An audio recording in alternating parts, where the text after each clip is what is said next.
दोस्तों, इस वक्त मैं खड़ा हूँ चारबाग रेलवे स्टेशन के प्लेटफॉर्म 8, 9 और 1 या 2 के बीच।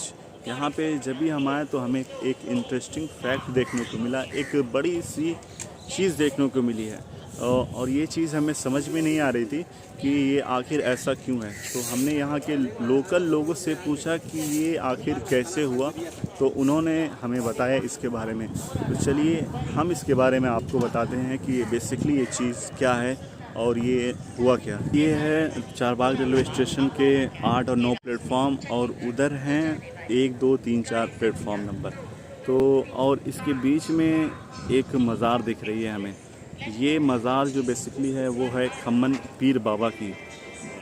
तो बात ये है कि रेलवे स्टेशन के बीचों बीच में ये दरगाह कहाँ से आई है। ये बात ये उस टाइम की है कि जब अंग्रेज़ जो थे और ये नॉर्थ में अपनी रेलवे लाइन स्टार्ट कर रहे थे, तो उन्होंने जो है दिल्ली के बाद जो है लखनऊ और इसके आसपास के इलाकों में जो है वो रेलवे लाइन बिछानी स्टार्ट कर दी थी। तो यहाँ पे पहले कुछ नहीं हुआ करता था, यहाँ पे बेसिकली गार्डन था और सब बाग हुआ करते थे।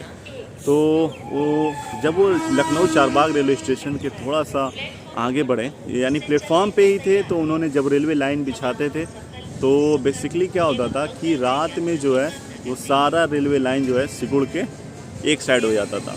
तो उन्होंने इसका पता लगाया। तो बेसिकली उन्होंने रात में क्या देखा कि जो उनके मतलब फोर्स के कमांडर थे, उन्होंने देखा कि दिन में तो मज़दूर काम करके जा चुके थे, लेकिन रात में जैसे हुई, रात के 12-1 के बीच में जो है सारी पटरियां जो है वो सिकुड़ के दाएं और बाएं जो है वो दाएं और बाएं जानिब हो गई। तो फिर उन्होंने दूसरे दिन काम स्टार्ट किया, तो फिर उन्होंने देखा कि यही हो रहा है। रिसेंटली कई टाइम ये वाक़या ऐसे ही हुआ। तो उन्होंने कहा कि जो है उन्होंने पता किया, तो उन्हें पता लगा कि यहाँ पे कोई शक्ति है, यहाँ पे कोई पावर है जो उन्हें ऐसा करने से रोक रही है। फिर उन्होंने कई सारे लोगों से कंसल्ट किया कि यहाँ पे क्या हो सकता है। तो बेसिकली फिर बाद में पता चला, पहले तो कुछ था नहीं यहाँ पे, तो फिर बाद में पता चला कि ये इस्लामिक सूफीज़्म के एक बाबा हैं जिनका नाम जो है खम्मन बाबा है। तो लोगों ने बेसिकली इनका नाम दे दिया खम्मन बाबा।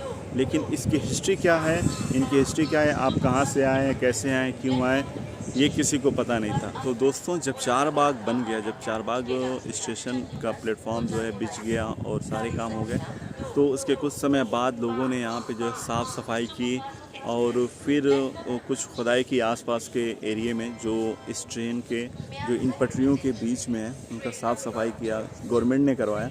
और फिर जो इसके एरिए में था तो फिर खुदाई थोड़ा बहुत हुआ साफ़ सफाई में, तो फिर एक सेजरा मिला।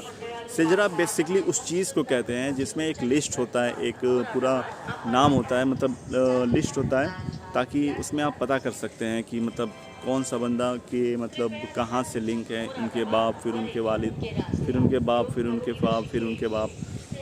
तो बेसिकली सैयद सालार मसूद गाज़ी रहमतुल्लाह अलैह के ये एक दोस्त रहे होंगे, क्योंकि इनका जो सेजरा, जो इनकी लिस्ट मिलती है, ये सीधे जाके उनसे ही मिलती है। लिस्ट में जो है सैयद सालार मसूद गाज़ी का जिक्र आता है।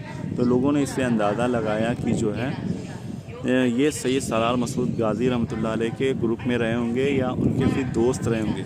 तो बेसिकली इस वक्त में भी हो सकता है कि उनकी शहादत हो गई हो या कुछ ऐसी कुछ हो गया हो। तो फिर आपने सैयद सालार मसूद गाज़ी रहमतुल्लाह अलैह ने आपको यहीं पे दफन करके वो आगे बढ़ गए थे।